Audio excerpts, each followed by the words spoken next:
And if this is the first time you've been here, there is welcome cards in the foyer. Fill out one of them, get a prize. If you go back more than twice, they don't like it. Just saying. That's out there for you. We got in trouble last week, didn't we, Mr. Matt? No. We didn't? Oh, I did. I'm sorry. You were there when it happened, so I blamed you too. If I hadn't had you to pick on, I wouldn't have got in trouble. Well, we won't get that deep into it. But I'm so glad you're here this morning. I was thinking about a song when we first come in. It was like, and I had to get my wife to remember what it was. It says, "Bring down the rain, Lord, bring down the rain. Send down the rain. Send down the rain." See, I couldn't even remember it then. Send down the rain, Lord, send down the rain. Send down the Holy Ghost rain. Wouldn't that be a wonderful thing this morning if we all felt the Holy Ghost like a rainstorm on our hearts? Open your mind and open your hearts this morning, and that just might happen to you. You might just feel the Holy Spirit fill you up and get to take that back home with you, get to enjoy it all weekend, and get to take it with you the rest of the week. We got a good message this morning that says about playing wisely with others, which I probably need to listen to, so I'm going to try to stay awake. Don't look at me like that. But yeah, I'm going to try to listen to this one this morning because I'm probably going to get my toes stepped on. But yeah, playing wisely with others. I'm generally the wise guy playing with others. That's the way we do it. It's funner that way at times, but it's probably not the best way to do it. I don't think there's anything else, is there? Let's stand. Can we stand? We're Good morning, Cedarwood Church. Thank you so much for choosing to worship with us today. Here are just a few things that you need to know. Our following trunk or treat is this Saturday, October the 31st, from 4 to 6 p.m. Sign-up sheet is in the foyer. Our guest speaker, Tony Crisp from the Holy Land Tours, is coming on Wednesday, November the 11th at 6:30 p.m. That's everything you need to know for this week. We hope you have a great week. Thank you again for choosing to worship with us. People that you have met over the years, all the different types of personalities that you've met. You've met some people who are just fun to be around, haven't you? You've met others that you just try to avoid all the time, right? You met others that are difficult. You've met some people that complain. They complain all the time. They never seem to be happy. Some people are inspiring. Some people are irritating. Some people are fascinating. Some people are intimidating. And here's the thing. Those differences in people's personalities can cause a lot of problems in our relationships. We've seen those things. Let's face it, there are just some people that you struggle to get along with. And did you know that statistics say that that 10% of all people will not like you, no matter what you do? Did you know that? I want you to look around, because one out of every 10 people in here don't like you. It's just the way it is, and there's nothing you can do about it. Yeah, y'all apologize for that. And here's the thing, when relationships are bad, let's face it, life stinks, doesn't it? Life is miserable. You don't even want to get up out of bed. Anybody relating to me? Would you get an amen? Anybody relating to me here? Because this is very important. We have to learn to get along with other people. My mama used to tell me when I was little that I had to play well with others. Did your mama ever tell you that? So today we're going to continue our series on the book of James, and we're going to see that he's going to give us some very practical advice on how to wisely play well with others. And I want to read the whole passage, and then we're going to break it down and unpack it. So if you would, in James chapter 3, start verse 13. It says, "Who is wise and understanding among you? Let them show it by their good life, by deeds done in the humility that comes from wisdom. But if you harbor bitter envy and selfish ambition in your heart, do not boast about it or deny the truth. Such wisdom does not come down from heaven, but is earthly, unspiritual, demonic. For where you have envy and selfish ambition, there you will find disorder in every evil practice. But the wisdom that comes from heaven is first of all pure, then peace-loving, considerate, submissive, full of mercy and good fruit, impartial and sincere, peacemakers who sow in peace reap a harvest of righteousness. Now I'm going to do something I've very rarely ever done. I think the key verse in that passage is actually the last verse. It's verse 18 where it says, peacemakers who sow in peace reap a harvest of righteousness. What James is saying, in every single relationship that you have, you are sowing some kind of seeds. You might be sowing the seed of anger. You may be sowing the seed of envy. You may be sowing the seed of hatred. You may be sowing the seed of sarcasm. You may be sowing the seed of insecurity. You may be sowing the seed of peace or confidence or kindness. There are many different kinds of seeds that we can sow, and you will reap whatever seeds that you sow. For instance, if you are sowing anger, I want you to think about that for a moment. You're going to reap anger in return. If you're always angry all the time, when you start a conversation with someone and they start getting angry back at you, you're the one that started that. Because you reap what you sowed. If it's about envy, then you know what? You're going to reap envy or jealousy. But what if you sow peace? What if you sow peace? You reap peace. Who wants peace? All of us want peace, right? I don't know about you, but I'm just plain tired of drama in the world. Aren't you? I'm tired of it.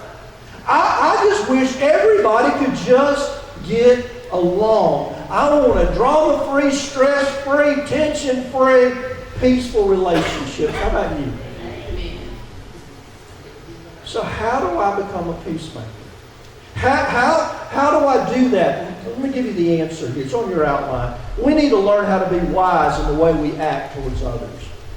We need to learn how to be wise in the way we act towards others. Have you ever done something, trying to help somebody overcome something, and you're trying to get them to do a certain behavior and they do the opposite? So in other words, you want to make up with somebody, maybe there's something happened in your relationship, and you go to that person, and they're madder when you leave than when you went. Have you ever been there? Why is that? Because it's how we approach them, right? And we can approach people, and we can talk to people, we can actually make it worse than it was before. Folks, common sense isn't as common as we think it is. Right? Some folks, if you want a good relationship, it starts with wisdom. And so what is real wisdom? Let me give you some definitions. The first one is, wisdom is a lifestyle. It tells us in verse 13. Let's unpack that. Who is wise and understanding among you? Let them show it by their good life, by deeds done in humility that comes from wisdom. James is saying wisdom has nothing to do with the degrees you have. It has nothing to do with book smarts. It has everything to do about how you live your life. So imagine James came in and he was at Cedarwood and he asked this question, to raise your hand if you are wise. How many of you be dumb enough to raise your hand? Because then he's going to ask a follow-up question. He's going to say, all right, show me. Prove it to me. And so how do we prove it to James? How do we show other people that we're wise? By our lifestyle. How we live our life. Your character, your reputation, your conduct, your behavior. By your works, not your words. In other words, how well do you get along with other people? Because that's what shows that you have wisdom. So your lifestyle reveals that you're wise. The second thing is a lack of wisdom brings all kinds of problems. Verse 14 through 16 it says, but if you harbor bitter envy and selfish ambition in your hearts, do not boast about it or deny the truth.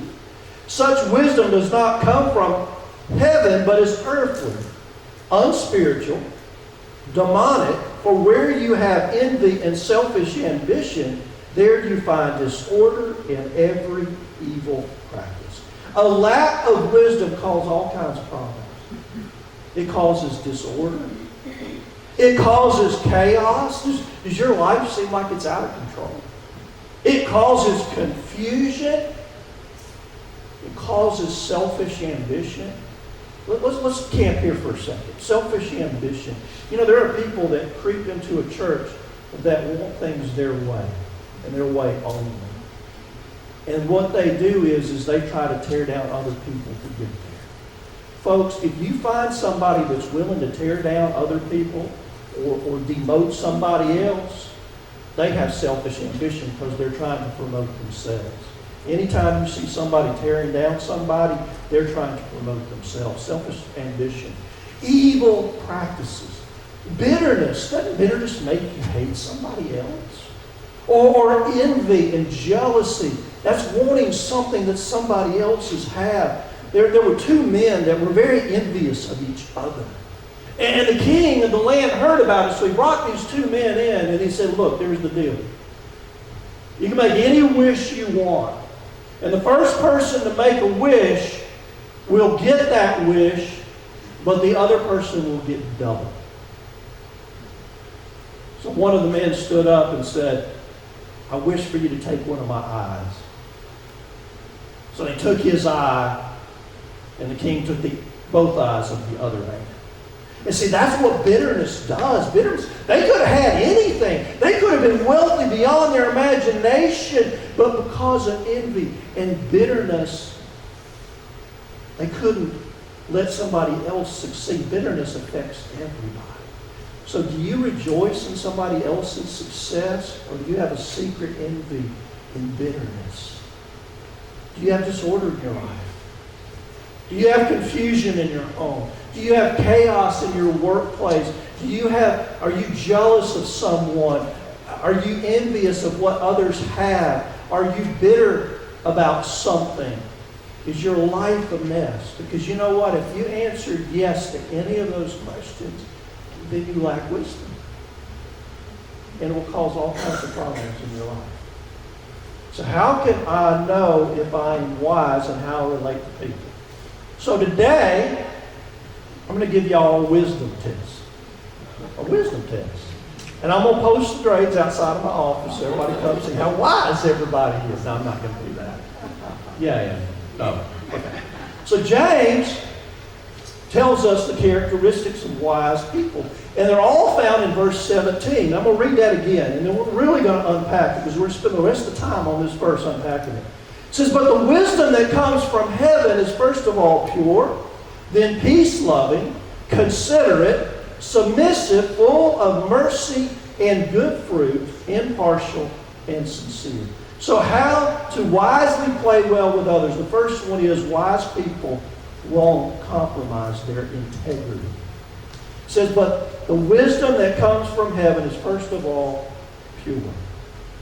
What does it mean to be pure? To be pure means that you are uncorrupted. You are authentic. You are uncontaminated. You are holy. So if I am wise, that means that I am not going to lie to you. I'm not going to cheat you. I'm not going to try to manipulate you. I'm not going to talk behind your back about you. I'm not going to deceive you. I'm not going to slander your name. I am not going to gossip about you. When I was a sales manager for 25 years, I used to always tell my salespeople the most important thing they had was their integrity.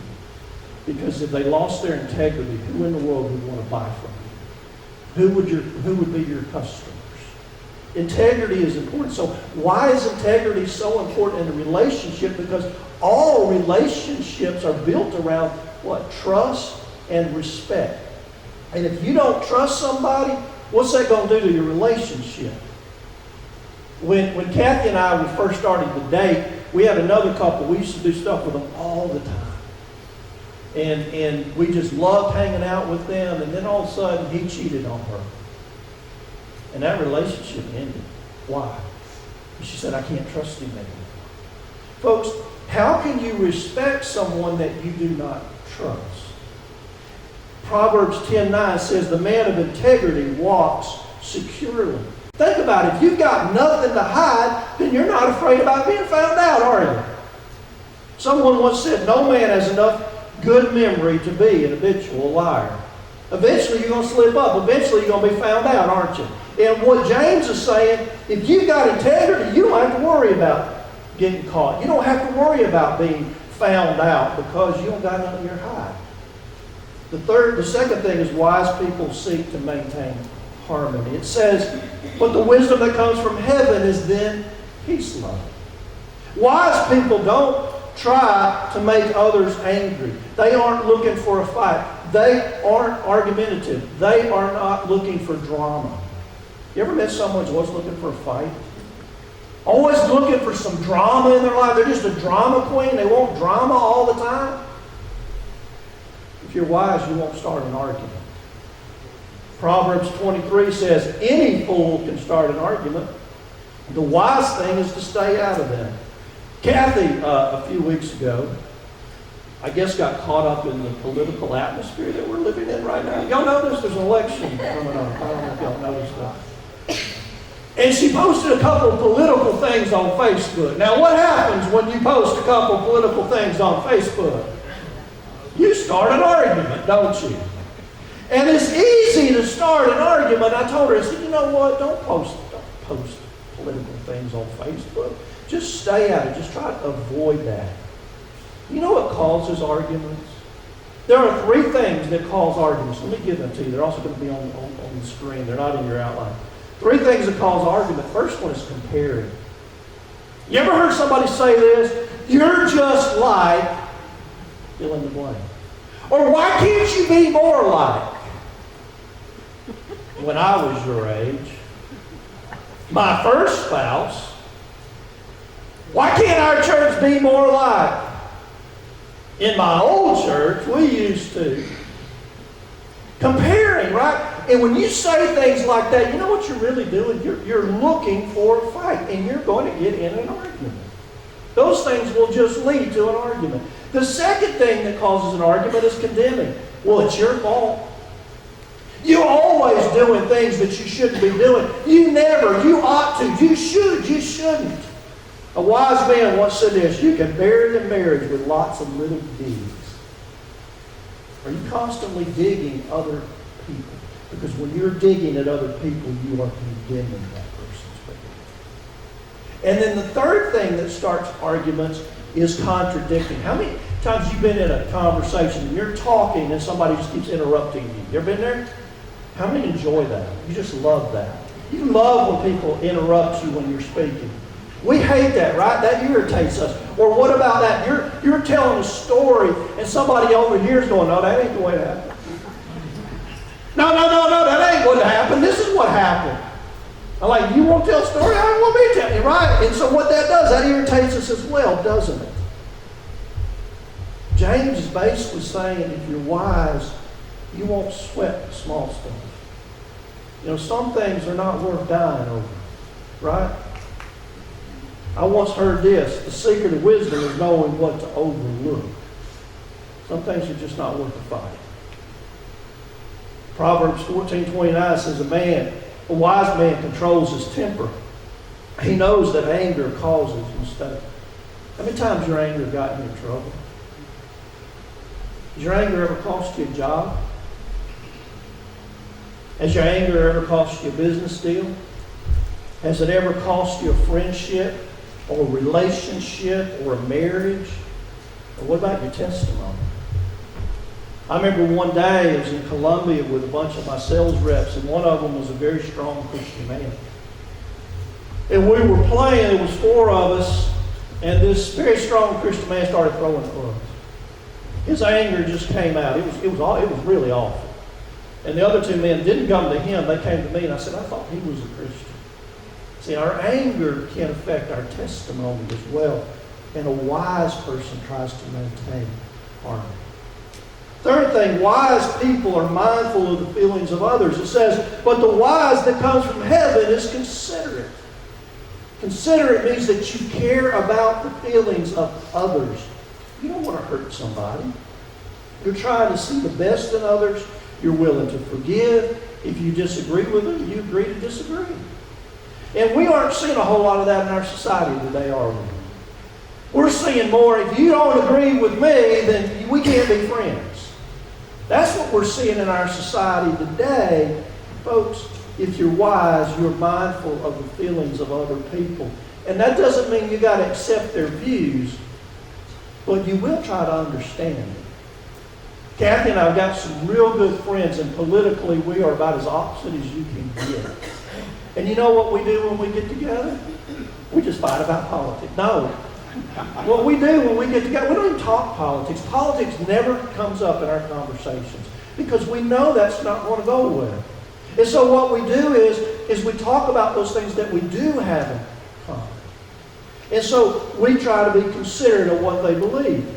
Proverbs 15:4 says, kind words bring life, but cruel words crush your spirit. How many times has somebody said something mean to you because they disagreed with you? Have you ever been there? Kathy's on Facebook and got one of them, like I said, that political argument. And one person just finally said, well, I just can't help you. I just can't help you. You know what that is? That's belittling somebody. That's belittling somebody. That's putting somebody down. That is condescending. That is mean-spirited. And what we need to do is be considerate of others and their opinions. Again, you don't have to agree with them, but you need to be considerate. Have you ever played the game, My Day Was Worse Than Your Day? Looks kind of like this. Husband comes home from work, slams the keys on the table and says, I had the worst day ever. I mean, the traffic was horrible. My boss yelled at me. The air conditioner at work broke and everything. It's just awful. And then wife goes, oh, you think your day was bad? Junior stuffed the toilet full of stuff and it was overflowing. I burnt dinner because of it. And my day was a whole lot worse than your day. You know what? We just need to allow our spouse to have a bad day. Here's the truth. You both had a bad day, right? We need to care about the other. Fourth thing, wise people won't criticize your decisions and your suggestions. It says wise, but the wisdom that comes from heaven is submissive. Now, I think it's very interesting that James uses that word, because that's the only time the word submissive is used in the New Testament. And it really doesn't mean submissive. It means willing to listen. It means approachable. It means open to reason, teachable, open to suggestions. Know they can learn from other people. They aren't stubborn. They're not defensive. So can people reason with you? Can they reason with you? Are you willing to listen? Or are you stubborn as a mule? A wise person says things like this. Don't confuse me with the facts. I don't want the facts. I've already made up my mind. If I want your opinion, I'll give it to you.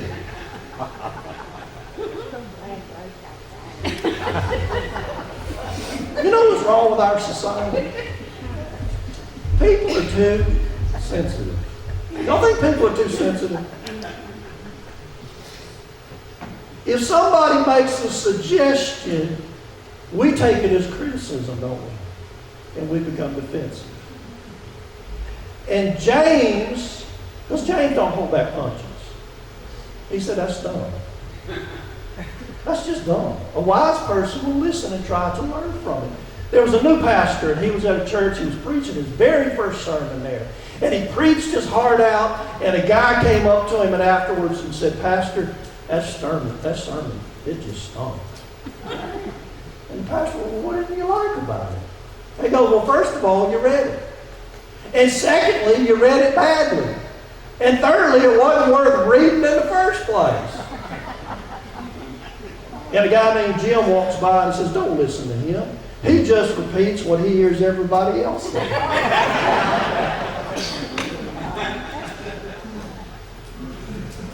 Proverbs 12:15 says, a fool thinks he needs no advice, And a wise man listens to others. You ever met somebody that thinks they know everything? You ever been there? They think they know everything, but they don't know nothing. And you try to have a conversation with them. How well does that go? You're just talking to your blue in the face, right? They're not listening to you. A wise person will listen. Listen. Fifth thing, wise people won't harp on your mistakes. It says, but the wisdom that comes from heaven is full of mercy and good fruit. So when someone makes a mistake, what do? Do you jump all over them? Do you yell and scream at them? Do you call them all kinds of names? Do you make them a butt of a joke?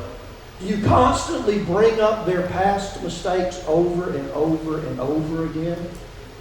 There were these two guys, and they went to a conference with their wives, and they hadn't seen each other in a long time. So both their wives had gone back to their rooms, and they stayed up all night just talking. And when they finally went to their rooms, they're like, man, our wives are going to be so mad at us. And so the next day they ran into each other at breakfast, and the one guy asked the other guys, well, was your wife mad when you got back to the room last time? And he goes, mad? When I walked in the door, my wife got historical. And he goes, don't you mean hysterical? And he goes, no, she got historical. She brought up everything I ever did wrong in my life. See, wise people, though, are full of mercy. They don't harp on others' mistakes. Now, they might sit down and have a conversation in private with that person about what they did to help them, but afterwards they move on. They don't bring it back up again. Proverbs 17:9 says, love forgets mistakes. Nagging about them parts the best of friends. And haven't you lost some friends from nagging constantly? If you're wise, you don't rub in, you rub out. You don't rub in, you rub out. So do you rub in or do you rub out? If your spouse gets in a wreck, what do? If your kids make an honest mistake, what do? If your friend tears up something you own, what do? And then the sixth thing is wise people won't hide their own weaknesses. It says, but the wisdom that comes from heaven is impartial and sincere. James is saying if you're wise, you won't be phony. You won't wear a mask and try to be something that you're not. Do you know any phony people? Do you like being around them? One of our core values in this church is being real. Being real. You know what? If you're perfect, this isn't the church for you. If you like to wear a mask, this isn't the church for you, because Cedarwood is for real people. It's for people with real problems, real hurts, habits, and hang-ups, with real faults. See, wise people are open and honest, and they're not phony. They are genuine. They are authentic. What you see is what you get. They don't try to pretend. Proverbs 28:13 says, you will never succeed in life if you try to hide your sins. Who in here is perfect? Who in here is perfect? No one's perfect. Now do you see why it's so dumb to pretend you are? Because none of us are perfect. Here's the thing. If you tell somebody your weaknesses, I want you to realize they're not going to be shocked. And you know why they're not going to be shocked? They already know them. They already know your weaknesses. You're the only one that hadn't admitted it. Everybody else already knows it. And I want you to think about it this way. When you see other people, do you know their weaknesses? Yeah. Once you've been around them a little bit, you know what their weaknesses are. You see them all the time, right? So why do we walk around trying to pretend to be something that we're not? See, wise people won't try to hide their weaknesses. They're real with others. How many of you appreciate honesty? Appreciate honesty. How many of you like when others share who they really are? You like to be about people that are real. So I want to kind of sum this thing up, and I'm going to show some questions here. I want you to think about it. How well did you do on the wisdom test? Do you compromise your integrity? Do you use people? Do you manipulate others? Do you anger people? Do you press their hot buttons? Ooh. That one's a big one in the family, isn't it? Because we know the hot buttons. Can others make suggestions to you? Do you harp on others' mistakes? Because if you do those things, you know what James says, it's done. And wise people don't do that. So how wise are you? Where do you need some wisdom? In your marriage? Do you need some wisdom in dealing with your kids? Do you need some wisdom at work? Do you need some wisdom in relating to other people? Do you need some wisdom in dealing with that cantankerous person that's always ticking you off? Come on, yes. Do you need some wisdom with a boss or a co-worker that you just struggle to get along with? So how do I get wisdom? How do I have the wisdom that I can be a peacemaker, that I can live in peaceful relationships? James 1:5 gives us the answer. If any of you lacks wisdom, let him ask God. If any of you lack wisdom, ask God. Wisdom is a gift from God, and it's the only place that we can get it. So here's your nugget. Ask God for it. If you lack wisdom, ask God for it. Why? Because if you're loving and wise, you're going to make it in life. Wise people do well in this world, don't they? Wise people have good relationships. Wise people have peace in their life. Unwise people have chaos and confusion and disorder. Which one do you want? Which one do you want? You make that decision. Let's pray. Dear Heavenly Father, as we come to this time of invitation, I just pray, Father, if there's people here that for whatever reason, whatever's going on in their life, may have something to do with the message, may not have, but they just need to reach out to you and pray. This altar is available. Greg and I will be up front. We'd love to pray with anybody if they would like to pray. But Father, I just pray that all of us choose wisdom. All of us can be wiser. All of us have gotten ourselves in trouble because of our anger, because of the words that we've said, the way we've said them.